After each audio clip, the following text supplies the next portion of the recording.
Yes, namu waligani mpenzi mtazamaji wa 5 Media, usisahau kusubscribe, kulike pamoja na kucomment ili uweze kupata notification pamoja na update mbalimbali ambazo zinaendelea kwenye mitandao mbalimbali ya kijamii. Kufuatia tukio kubwa ambalo limeweza kutokea kule Venezuela, sasa Maduro ni nani na kwa nini Marekani imemkamata? Inaelezwa kwamba rais wa Venezuela Nicolas Maduro na mkewe Cilia Flores wamekamatwa na Marekani baada ya shambulio kubwa la kijeshi nchini humo, kulingana na taarifa za rais wa Marekani Donald Trump. Trump anasema kuwa operesheni hii ilifanywa kwa ushirikiano na vyombo vya sheria vya Marekani na kwamba Maduro na mke wake wamehamishwa nje ya nchi. Mlipuko uliripotiwa katika maeneo mbalimbali ya Caracas asubuhi ya Jumamosi, ikiwemo kambi za kijeshi kama La Catora na Fuerteventura. Sehemu kadhaa za jiji hazina umeme, huku taarifa zisizo rasmi zinasema ndege zilizokuwa zikiruka juu ya jiji. Hadi sasa idadi ya waliopoteza maisha au kujeruhiwa haijajulikana.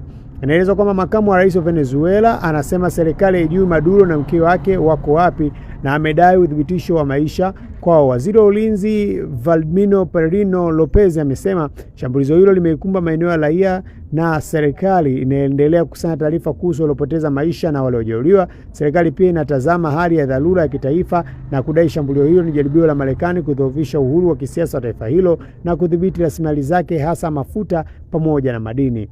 Sasa Maduro ni nani na kwa nini amekamatwa? Nicolas Maduro alipata umaarufu wake chini ya utawala wa Rais Hugo Chavez. Alichukua urais mwaka 2013 baada ya kifo cha Chavez. Katika uchaguzi wa mwaka 2024, Maduro alitangazwa ushindi licha upinzani kudai kuwa mgombea wake alikuwa ameshinda kwa kura nyingi. Trump na utawala wake wamemkosoa Maduro kwa kuhusika katika usafirishaji wa dawa za kulevya nchini humo, hasa fentanyl, cocaine, na kumtuhumu kwa kiongozi na mshirika mkubwa wa kutuhuma wakubwa wa dawa za kulevya nchini De La Soles. Katika hatua nyingine pia zimeweza kuelezwa kwamba aidha Trump amemshtumu Maduro kwa kuhusika na kuagiza maelfu ya wakimbizi wa Venezuela nchini Marekani. Anatajwa anafikia zaidi ya watu milioni 8 kutoka mzozo wa uchumi na ukandamizaji wa kisiasa mwaka 2013.